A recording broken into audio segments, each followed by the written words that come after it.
Hello, everyone. Hi, Alina. Hello, hello. I'm Chef Jenny. Welcome to Homemade Cooking. Happy spring, everyone. First day of spring. All the good vibes. Welcome, welcome. Hello. Hello, Chris. Hello, Steph. Welcome, everyone. Like I said, my name's Chef Jenny, and this is Homemade Cooking. Today, we are working with our tremendous friend and partner, Laurel, with A Bite of Good.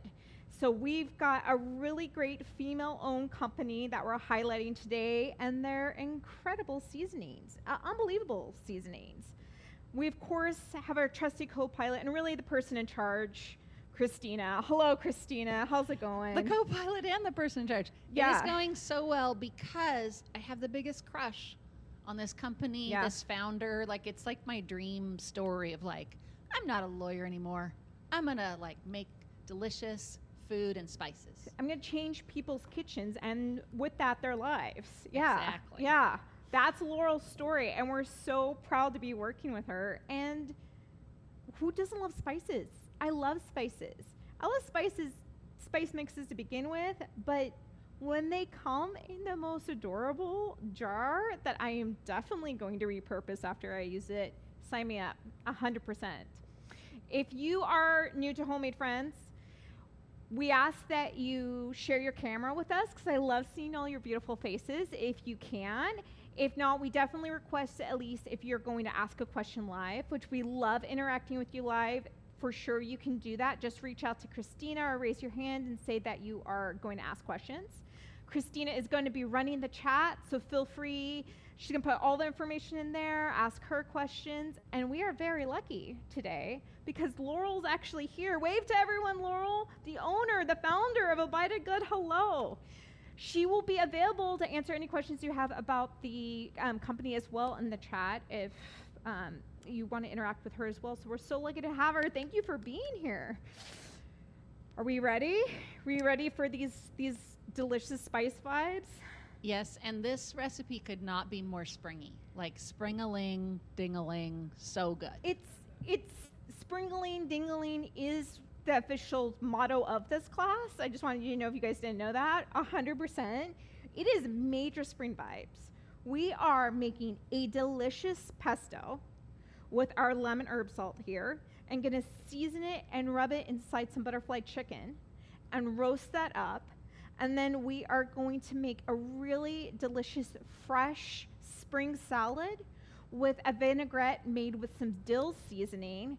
I'm sorry, we need to really stop and pause because this dill seasoning is called kind of a big deal. For the pun alone, you should be buying every one of these seasoning salts. That you can't teach that. That is, you're either born with this or not. This is good stuff, all right? It's true. It's true. You had me at puns. I know AR. You either got it or you don't. That is good stuff. Yeah, yeah.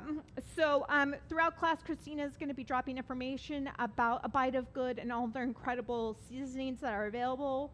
I will say why I'm so jazzed about this class. Even as chef, it is so hard. Do you guys ever get in ruts with recipes? It's very easy to kind of just use those handful of seasonings that are really familiar to you. Then all your dishes kind of end up tasting not bad, but kind of have a similar feel to them. I love a seasoning mix. I love it. It gets me out of my rut. It challenges me to think. Even chefs can kind of get in that rut there.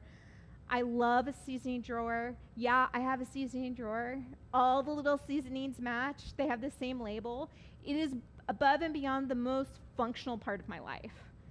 Everything else is good to okay or needs improvement. The spice drawer, like this. So I can't wait to add these guys to my spice drawer. So that's why we're so excited to work with Laurel, and hope you guys are jazzed too. We ready? We ready to make some spring pesto and some chicken and some greens? All right, let's do it. Over here, I got myself a little pesto mix over here. I'm using just a little processing bowl. You can chop this. If you got a mortar and pestle, that's actually how they do it in Italy. You can use that. You can use the base of a blender. However you want to make your pesto, go for it. Normal, regular Genovese pesto is you've got your basil, you've got pine nuts, you've got your Parmesan and some garlic. We're actually going to mix this up a little bit. We're still going to have herbs, and we're still going to have nuts, but instead of pine nuts, which I do not know if you have seen the cost of pine nuts, but you are going to have to get a loan from a bank to buy them. They are crazy expensive right now. We are using pistachios. I love pistachios. Christina, are you a pistachio girl like me? Yes, and I go down that Trader Joe's aisle with all the nuts, and the pistachios are the first ones in my cart. I love them. Yeah. Do not look at the prices of that nut aisle right now. It's all the nuts are very crazy expensive, but pistachios is that one where shelled salted pistachios. I'll do it. Let's go.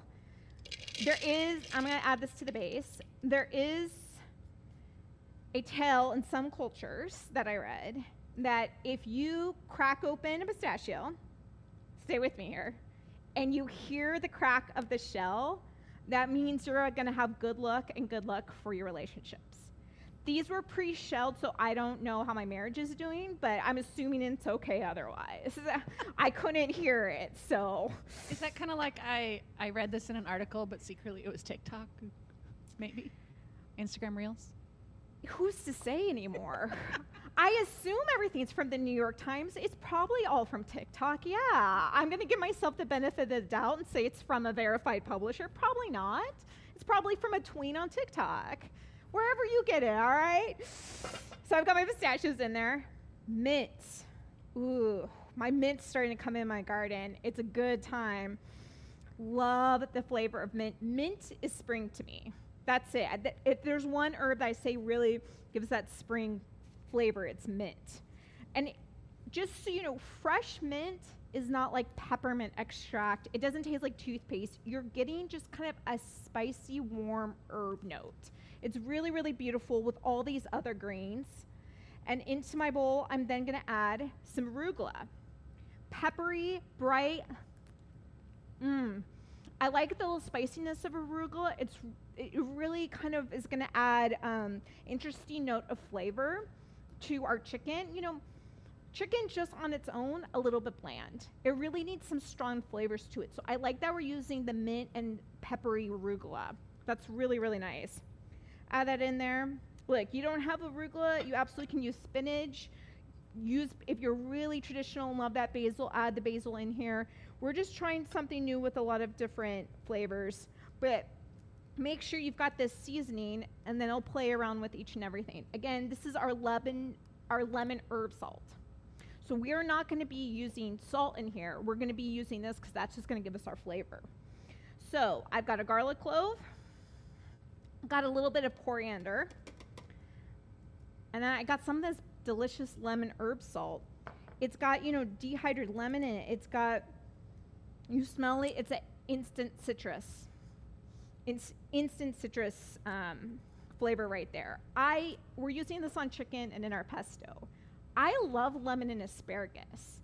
As we are ushering in spring here, especially we've got a lot of holidays coming up in the next several weeks, a little grilled or pan-seared asparagus with this lemon herb salt on there, forget it. Okay, I'm gonna put I'm not gonna add the olive oil yet. I'm gonna give these guys a head start. Every time with this, every single time, I'm always here. Hold on. This is like a IQ test is figuring out how these work, y'all. Hold on. Oh, okay, wait a minute. Is that it? Is that it? Yeah, right? It's like a test. I swear I have a college degree. I do. And it's times like these where I do. Hold on. It senses when you're stressed, and I think that's the biggest thing. It can smell weakness. It can smell weakness. Got it. Maybe the other. It's this way, right? There we go. I have a. Yeah. Hey! It's all right. Gonna blend this up. I'm gonna have our editor take that whole part out. It never happened. Okay. Now remember which direction that was. I've got here, if you can see, you see that? I got a nice, really dry, coarse mill here. I'm now gonna add in my olive oil. And I'm gonna add in my cheese. But I have a question for y'all. It is a debate amongst some chefs, especially some of us we're talking here. When you make pesto, do you blend the cheese in or do you stir it in at the end? Let us know. I want to hear. Christina's going to be going over it. If you blend it in, sometimes because of the fat in the cheese interacting kind of with the acid in the pesto, it can release so much fat, it can really tighten up. So yeah, let us know what you think. We've got some people chiming in. For this, I don't mind that, but now I'm going to blend this in. This isn't getting too tight, so I think this is actually going to be the perfect texture for our chicken here. Man, that lemon seasoning. I smell such a nice, strong flavor of citrus right now. That's a good texture. What do you do, Christina? I like to think of the Italian grandmas who cook with like rusty knives and like one bowl. Yeah. They just don't truck with any of this. They are just like would look at me sideways. If I was like, should I stir it or should I put it in my? They're just like, I'm gonna bang it against these rocks, and it's not a big deal. So I think I'm a blender because like it's just not fussy. It's not fussy. We love not fussy here. But I will say the blenders are in the majority. There are some ardent stirrers. Are there some dedicated stirrers out there? They have a strong conviction, but generally more mixers. Listen, I didn't mean to get so political. We just did. This is a pretty passionate one. I mean, I didn't ask like what's the best Easter candy. That would have thrown the whole thing off the rails. But this is just, do you stir or don't you stir? We'll save that for a couple weeks. Cadbury mini eggs. Obviously, it's Cadbury mini. It's not even an argument. It's Cadbury mini eggs. Harchel, do not even try to talk to me about the fondant center ones.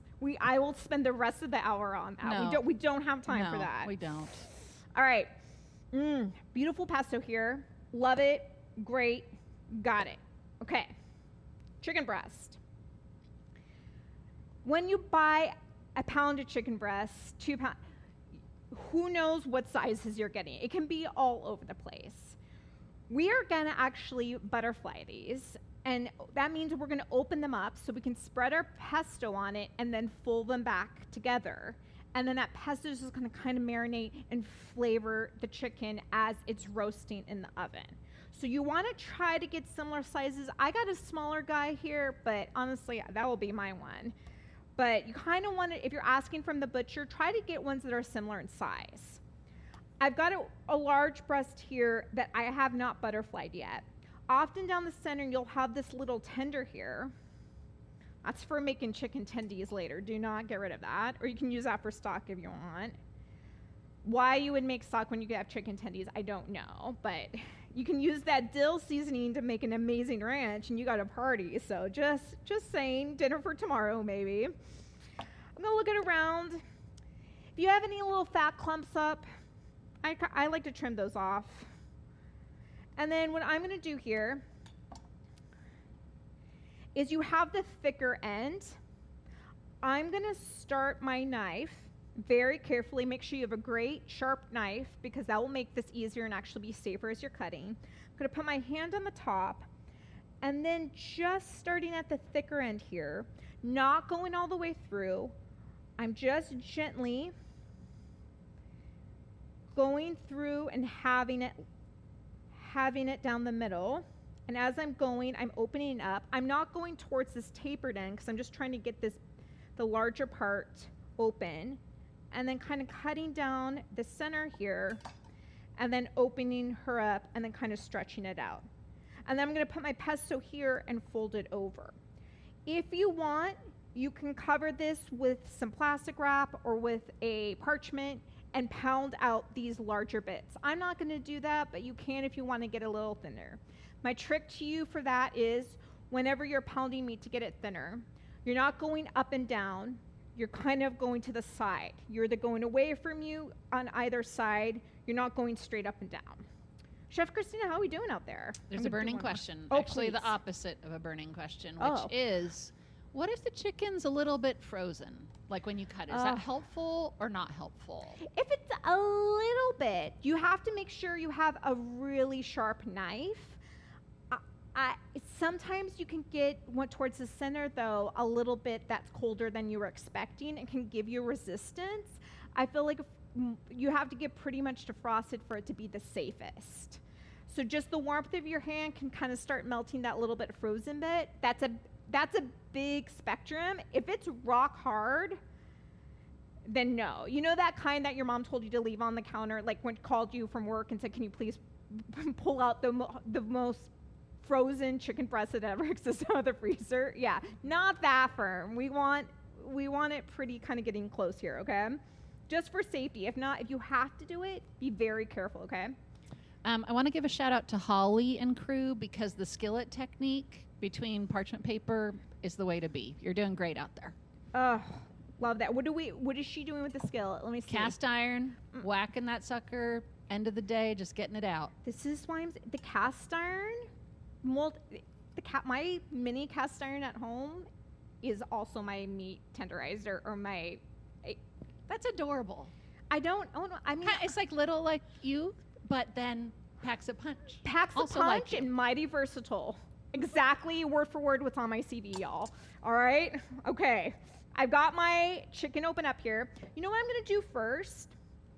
Because I love this seasoning salt, and because, again, chicken breast can be a little bland, even though we have a ton of flavor in our pesto, I'm just going to take our lemon salt and cover up these chicken breasts first.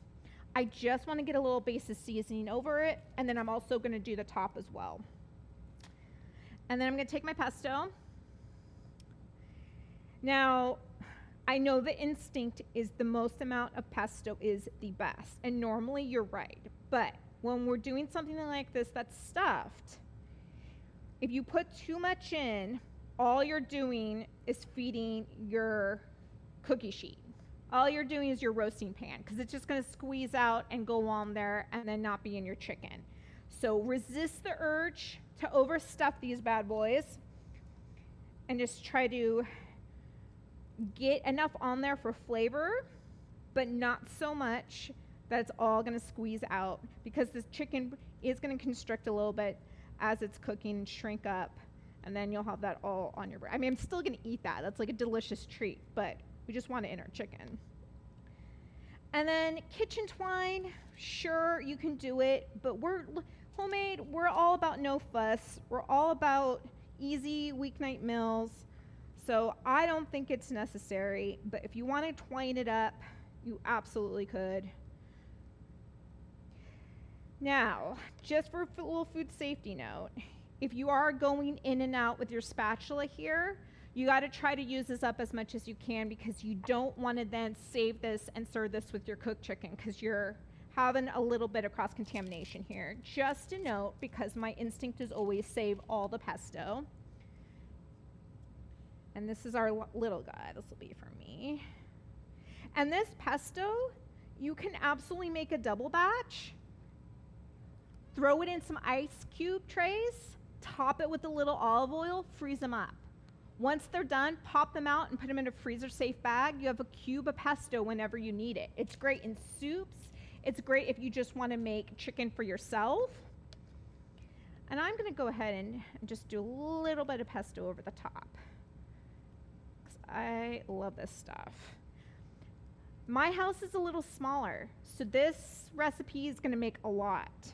So I actually would go up to this point, and then I would freeze half of this. I would put these on the lined sheet tray, freeze them until they're fully frozen through, take them off and put them in a bag, and they'll be ready to go whenever you need them. Take a little bit of my salt. If you're having company over tomorrow, you can absolutely make these the day before and just keep them in the fridge. Your flavor is only going to increase.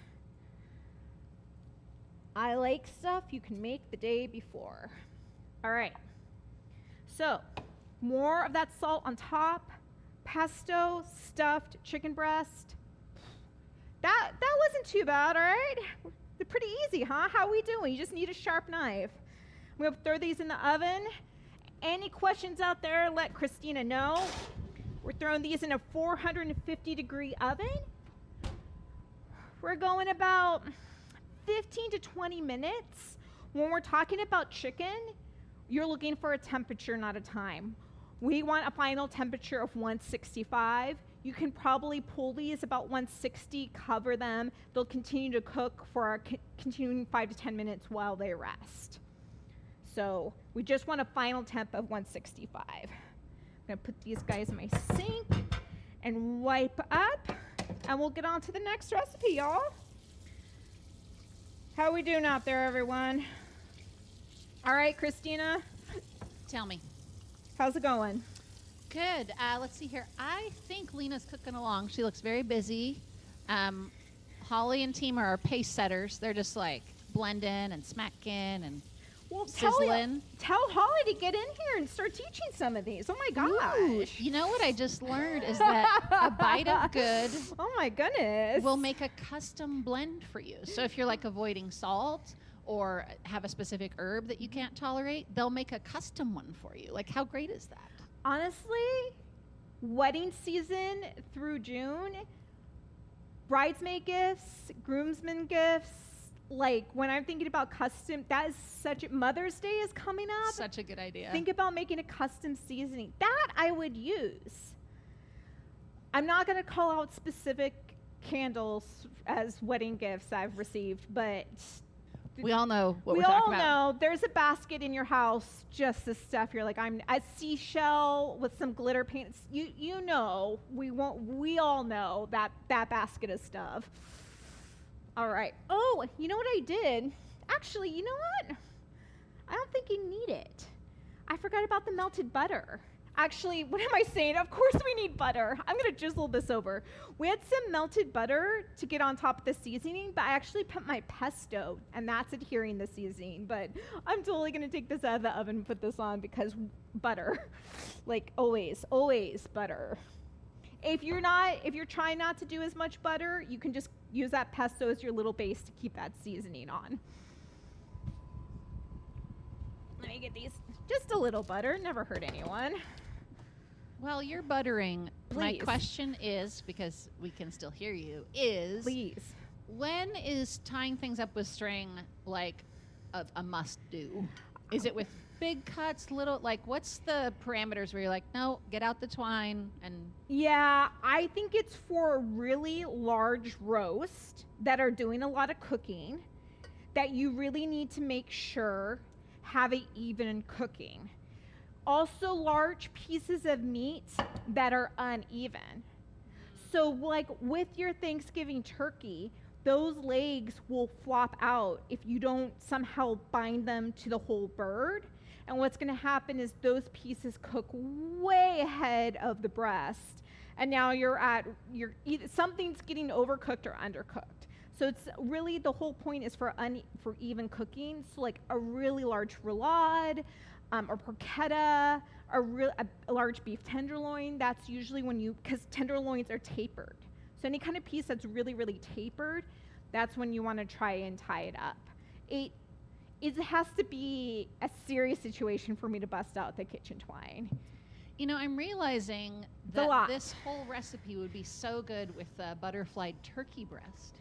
And turkey is so good for you. And Americans are just weird about eating it like, oh, Holly, I see you, and your thumbs down.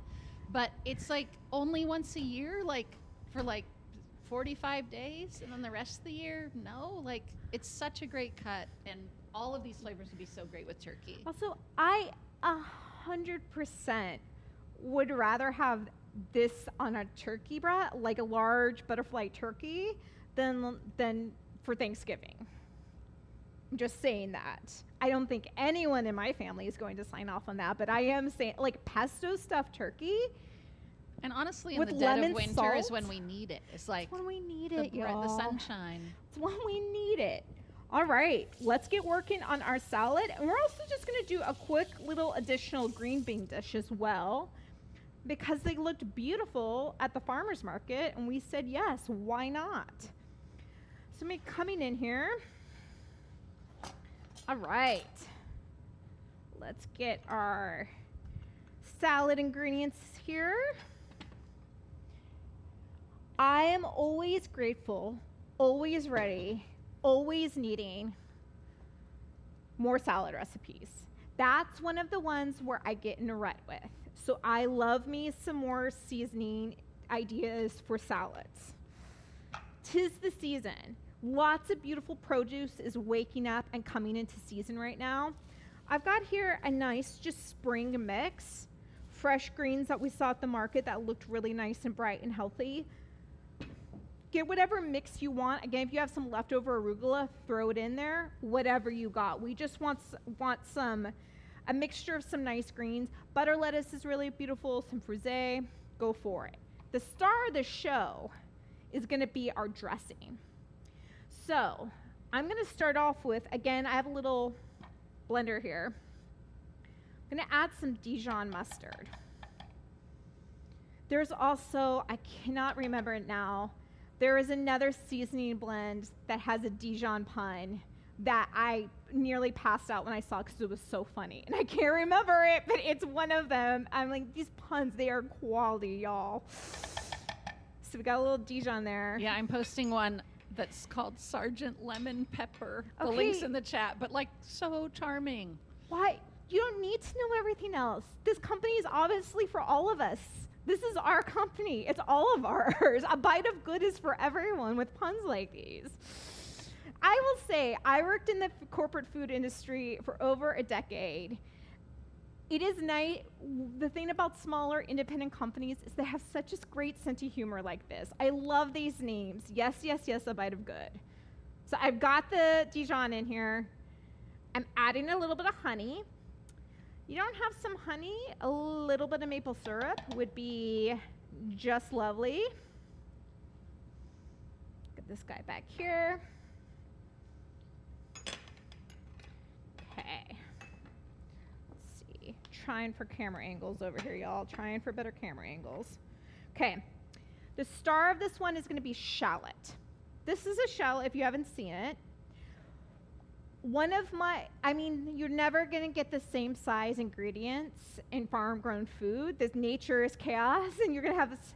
Shallot is one of those things of like, what is going on with you guys? They're never the same size. Never. They can be as big as an apple. They can be as small as a grape. So this is a shallot. If you have something a quarter of this size, I'm sure it's also a shallot, but they do kind of range in size. This recipe calls for about 1 shallot.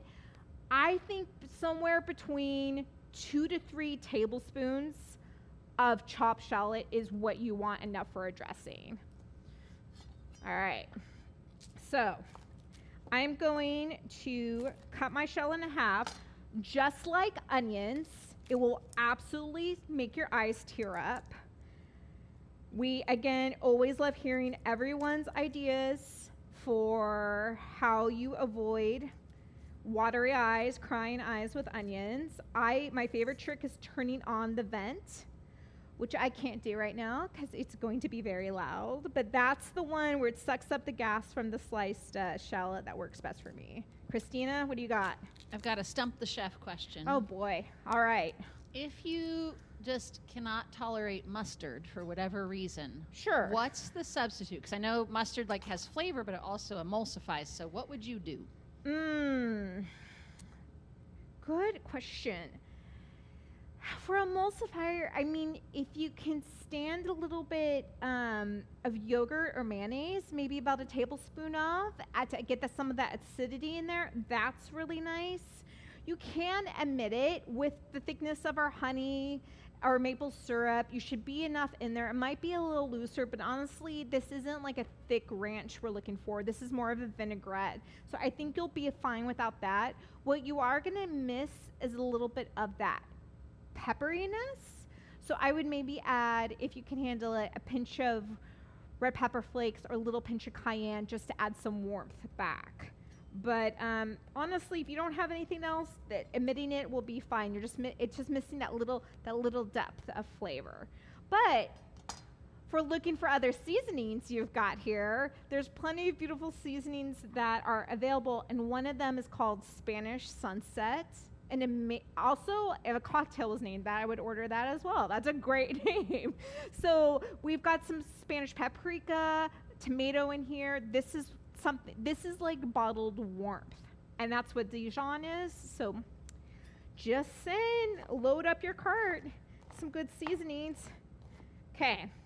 I am going to blend this, but I can't just add a giant chunk of shallot in here. So we are kind of cutting it up. Again, if you got a shallot the size of an apple, don't add the whole thing in. You're just going to have shallot dressing. So we've got those guys in. A little bit of champagne vinegar. That's our acid. I'm going to add that in here. If you don't have champagne vinegar, it's just literally vinegar made from sparkling wine. You can use white wine vinegar. I think rice wine vinegar is actually a really perfect substitute because champagne vinegar has a lot of sweetness to it. And so rice wine kind of has that too. Apple cider, if you've got it, is fine. I wouldn't use like a white distilled vinegar unless that's the only thing you had. You really want something with a little bit of subtleness to it. And then I think I'm going to just blend this up here and then and then we're going to add in some olive oil and then our seasoning. So add this guy in here, pardon. Okay, this one was way easier than the other chopper, I just want to say. And then you can always increase the speed on that. And then I'll start adding, start with about half of my olive oil or any good vegetable oil that you have. I just want to try to give it a chance for emulsifying, so I don't want to go too much too soon. And then we'll open it and we'll add a little bit more. I love that our shallots are kind of just getting really purely blended in here. That's more about the flavor than having those little textures. I think that's so fun. Okay, blending, blending, blending.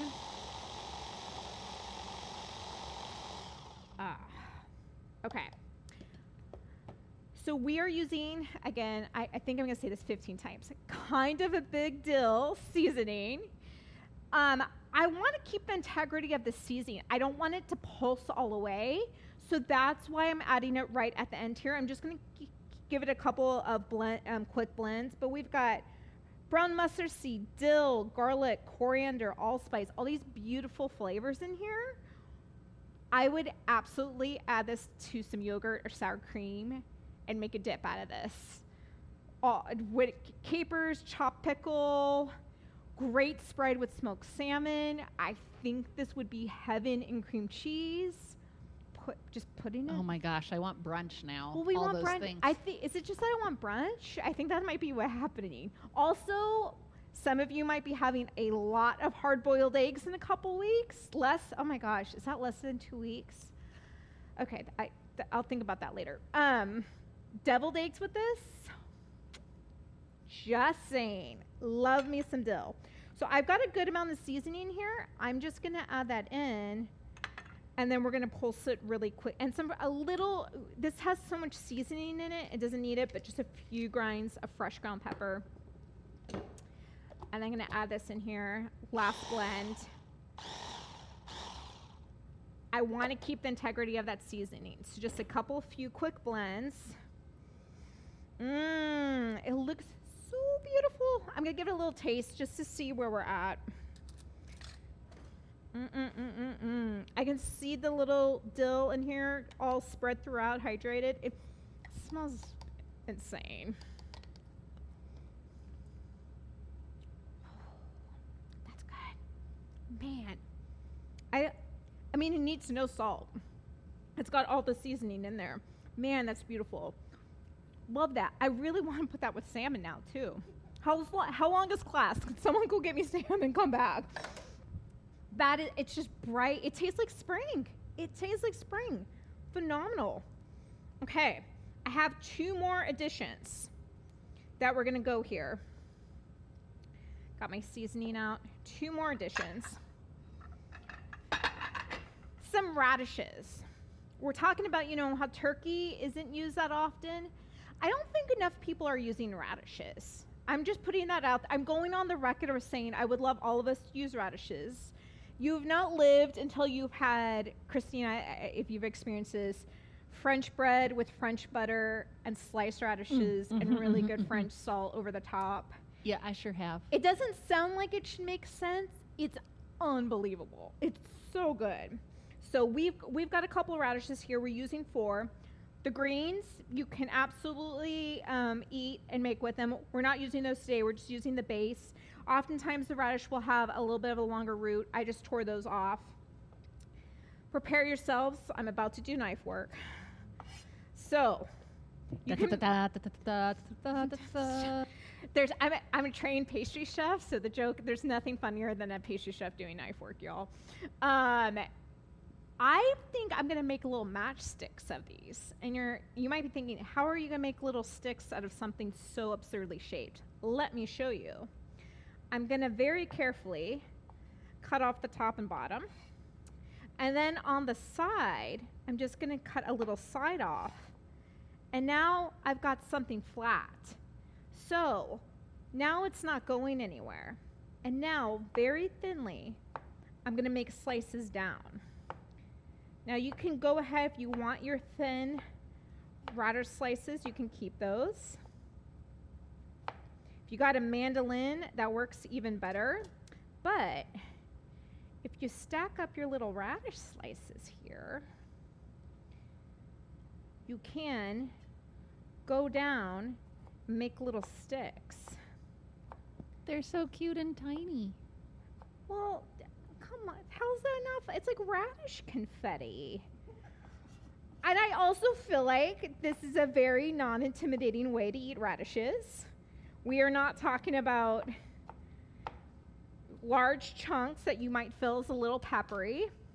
I do find when you grow these on your own that based on a lot of things, I think including, I believe, something about the pH of your soil, that they can be really, really hot, like really punch you in the face hot, really punchy, which I don't mind in a salad, but then that's why it's nice to have just a little guy.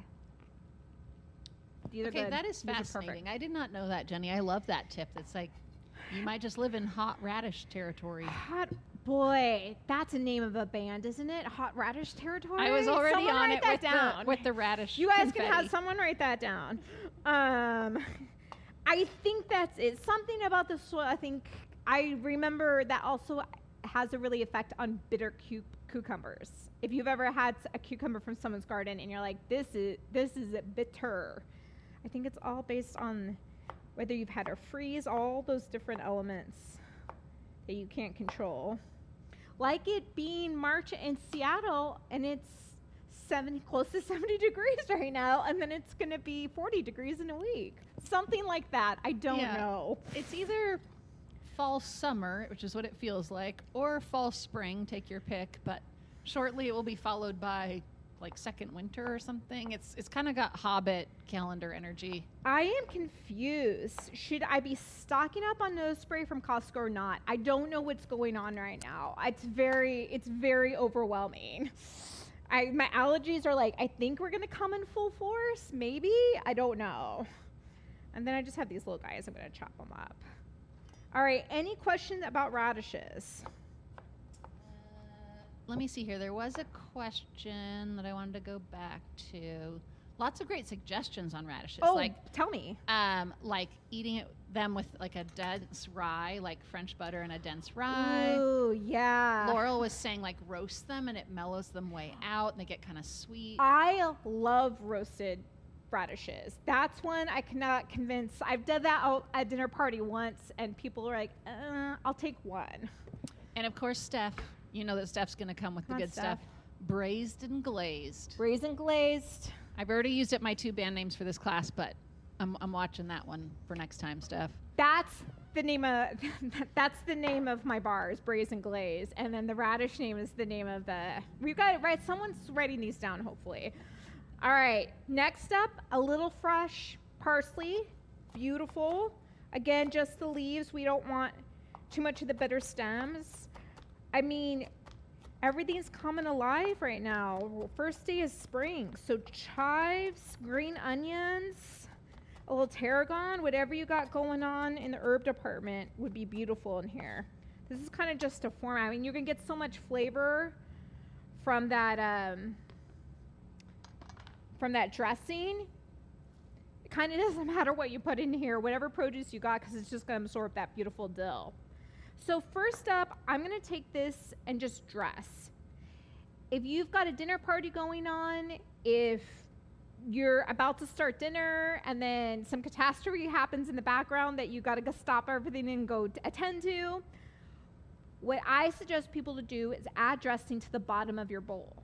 You can add everything on top, throw it in the fridge. That way, only the bottom few pieces are soaking up, and then you can toss it and it's fine. If you toss it now, that acid and the salt is going to start breaking down your greens, really extract a lot of water. We've all been at a wedding buffet where we've had a wilted salad, a pre-dressed salad, that's a sad pre-dressed salad that's just basically disintegrated on your plate. So I am going to, because we still have some green beans to work with, take along the side. And I'm just going to dress here on the side. Save a little for the top and not toss it together to the end. The last final piece here is I have some beautiful goat cheese. If you don't want, I crumbled it. Based on you buy pre-crumbled versus fresh, the moisture's different. I love how soft and tender goat cheese is, but it can make your salad a bit of a mess if you throw it in too early. So goat cheese is always meant to be sprinkled over the top. Don't toss it with all the dressing. Otherwise, the goat cheese kind of acts as this glue and kind of binds everything together. Laying it on a sheet tray and freezing it for about 10 minutes can help. That's a little catering trick to add to the top. That way it won't like fully disintegrate. But that's our beautiful dill dressing with goat cheese with radish for fresh parsley. And we're going to lay this on a platter right before we eat and have a party. All right. Any questions about that, y'all? No, but we did have someone add to the chat that they air fry and make radish chips. Oh, like thinly sliced? Well, then you definitely need the dill seasoning, because then that's ranch flavor. That's like so a ranch flavored radish chip. Did we just come up with a new product? I think PR had it for us, but I do love the spice blend addition. Like radish, like with. Because I love those dill chips that I shouldn't love, but I do love. But I could get behind some radish chips. Are we being vulnerable enough to admit that we can eat a whole bag on ourselves? A friend of mine can. I know someone who can eat a whole bag. Yeah, a friend. Someone like I think I read it on TikTok. Yeah, someone can eat a whole bag of those and not feel anything. Can probably eat 2 more on top of it. Just someone I know. Not a big deal. DIL. You've also been missing, like, so there were too many great puns for me not to, I couldn't pass them all on to you, but I'll show you after class, just like millions of great puns. Are you all adding to the pun fever? Yes. Of course, here. That's why homemakers are the best. I knew you all would. Okay. Last bit here, just as our chicken's finishing up. Add a little olive oil in a nice high-sided pan here. I'm going to go to medium heat. We're going to make some green beans. Green beans are out, y'all. Now, not all green beans are the same. We've got these boys that are pretty, what I feel like hits, this is just a little additional bonus recipe. This hits to me of what a green bean is. There are French versions of green beans called haricots verts, and they're just thinner. When you are blanching or cooking green beans, these two do not cook at the same rate. So that is something to make sure you know. For this size of green bean, I boiled some water, added a big handful of salt to it, added these in for about 7 minutes. That's blanching, 6 to 7 minutes. I took them out. immediately added it to this bowl of ice water. That's called shocking. That stops the cooking right away. I didn't want them to continue to cook because now I'm going to pan fry them with a little bit of the dill seasoning. So if you ever need to blanch to stop the cooking, that's what you can. This is you can blanch the night before. So all you have to do is throw this together in the pan. I love stuff for entertaining that you can do before. For the green bean, I don't know how we're going to catch this on camera. Let me try. Let's see if we can. Can you guys see the little stem here? The little guy? You don't need to trim both ends unless the ends look a little dried out or brown. But for this end, I mean, I always just pinch it off. But this end tends to be a little, where the stem was connected, a little fibrous. So that's the part that you always want to kind of make sure you pick off. It's an amazing time to be alive, y'all. Most of the green beans will have those stems picked out for you. Good stuff. Okay. I'm going to put these guys, just because I don't want them to steam, in my kitchen towel. I'm going to dry them off a little bit. I want to get some of that moisture gone. And then I'm going to throw them in just some warmed olive oil here. And we're just going to saute them for a couple minutes and put some seasoning over them. Not complicated at all. Really easy side dish. You could also, the lemon seasoning would be divine on this. Laurel, you are a mastermind with these seasonings. They are too good. Christine and I were talking before class about our favorites. We honed in on this one that is a grapefruit salt, and it instantly went to cocktails. I don't know what that says about us, but it instantly, there's plenty of things you could put grapefruit salt on, like seafood, but I went instantly to a margarita. Thought we were being so smart, and then we realized that there's a whole cocktail kit section. We were like, we could make a Paloma, we could make a margarita, and then it was like, oh, Laurel's a smarty pants, and she has thought of that. Yeah. But so nice. It's like cocktails, I don't make a ton at home, but having dried spices would be so nice because then you have it ready. And if I have a recipe, then I get really inspired. All I needed to see was grapefruit salt, and then our minds started going. So, love a cocktail page. Laurel also on the Bite of Good website has recipes, beautiful recipes. So check it out. The one, what was the bun one? Because there's this rose spice. Okay, they're like seasoning mix. They look like cinnamon rolls, but they're raspberry rose rolls. And there's just this picture where you're like, I have to make that this Saturday no matter what. But I'll put the link in the chat. But it's so beautiful. And rose and raspberry is such a elegant combo. Beautiful. And if you want to think about that idea of rose, but I like it in this form. Working with rose water, I feel like is a professional move. You can easily go too far on it, and then you have perfume. The type of perfume I wore in high school perfume, not the good stuff. That had body glitter also in it, not the high level stuff, okay?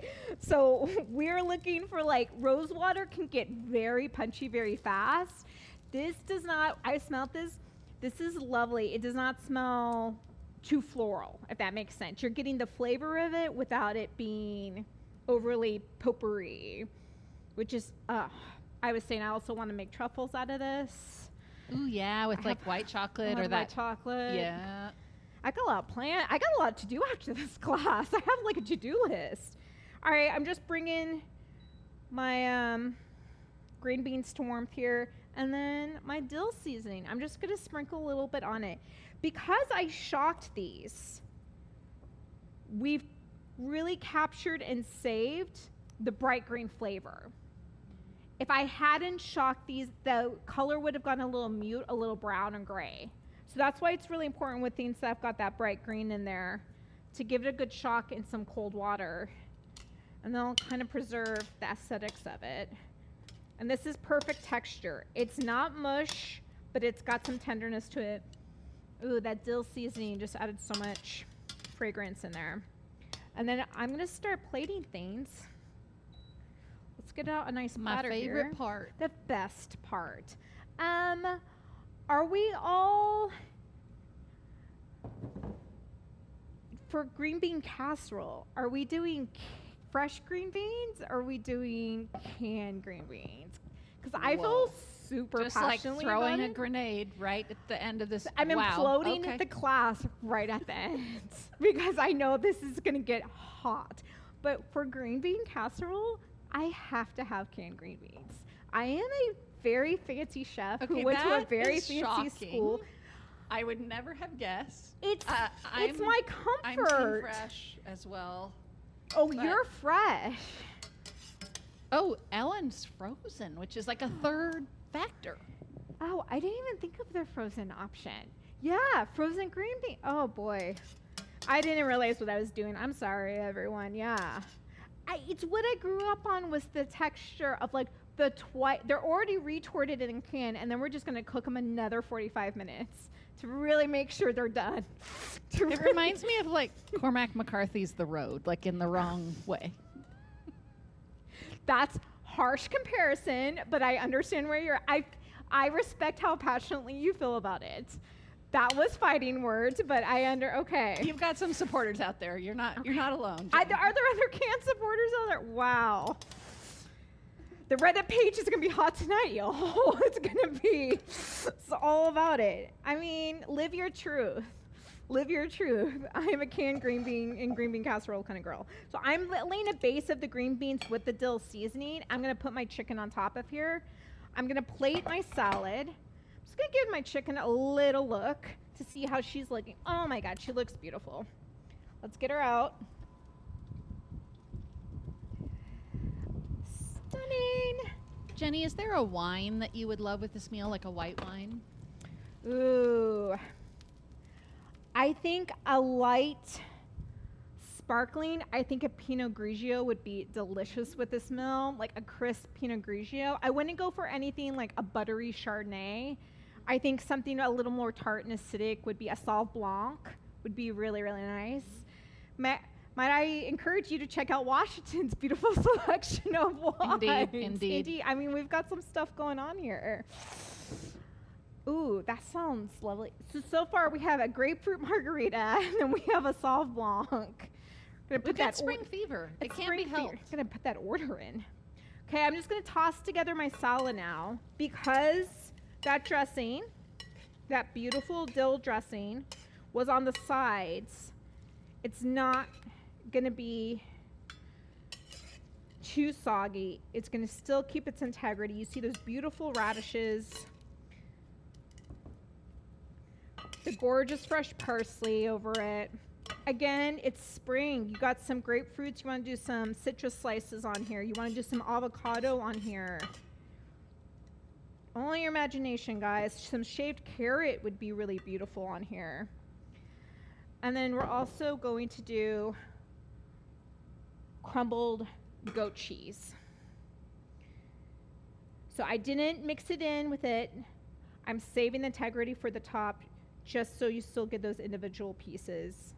If you don't like goat cheese, feta would be really nice here, or you could just submit it all together. I am absolutely a goat cheese girl. And then I'm gonna go get my chicken breast out of the, be right back and put these guys on. Now normally you wanna do about a 10-minute rest on these. Again, we're looking for 165 interior. You can see here, let me see if I can get a good camera angle here. Look at that. Oh, can you see the pesto on the sides? Just beautiful stuff. It didn't cut, because we didn't overstuff it, it stayed inside. Come on. This all came together pretty quick in an hour, and you've got like a very pro-looking setup here. I'm gonna go ahead. Now this is the most important part. It's the quality taste test. Get some of that beautiful dressing, some of the green beans on the plate. Lena, are you cooking along? I wasn't sure. Nice.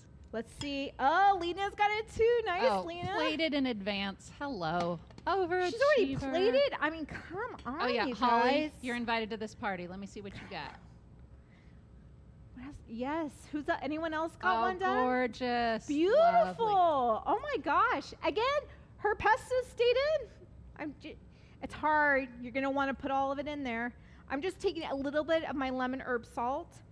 Just one last sprinkle over the top. A little for good luck. It's okay. And then the hardest part is the quality test. It's a hard job. I'm looking strategically for the most pesto bite. Oh. And then we get a little green bean. And then just one bite of that goat cheese salad on there. Oh, so I got everything. It's a good bite. Cheers to you all.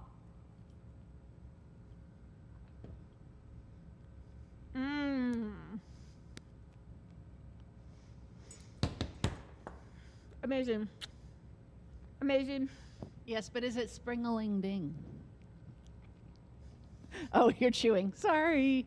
It's like a waiter's trick. I always have the touch. I'm like, oh, is now a good time? No, it's just the dingling that now is in my... We're a professional company, and this is how... See, this is why we mix so good with a bite of good. We've got puns. We're having fun. Man, if you have not put pistachios in your pesto, you are missing out. It is so nutty and adds such depth of flavor. This dill dressing, though, it's not overly dill. It's just got a really beautiful herby bright flavor. It's so nice with the goat cheese. Spring has sprung. It's it. Seattle, come at us with your 35-degree weather. It's fine. We did it. Spring. We started spring. It's here. Got some vinegar. Hold on. Man, what a winning recipe. This is such a fun one. I really hope for those who aren't cooking along that you add this in the rotation because it's a blast. Christina, thank you for all your guidance. Any last questions out there? Comments? Are we still talking about the green beans for canned versus fresh? We're going hard on the puns still, which I'm so grateful for. We love you, Bite of Good. Thanks for inspiring us to get out of our kitchen rut. Laurel, you are a gem. These are some fantastic seasonings. We are so proud to have worked with her today, and we hope you guys are checking out their site and these incredible seasonings and thinking about them. Again, Mother's Day is around the corner. Think it up. We want to thank you all for coming. 321, we got tapioca pudding with caramelized bananas. Check that. That's going to be a winner. Until then, friends, thank you for coming. We love you, and keep on cooking. Happy spring, y'all.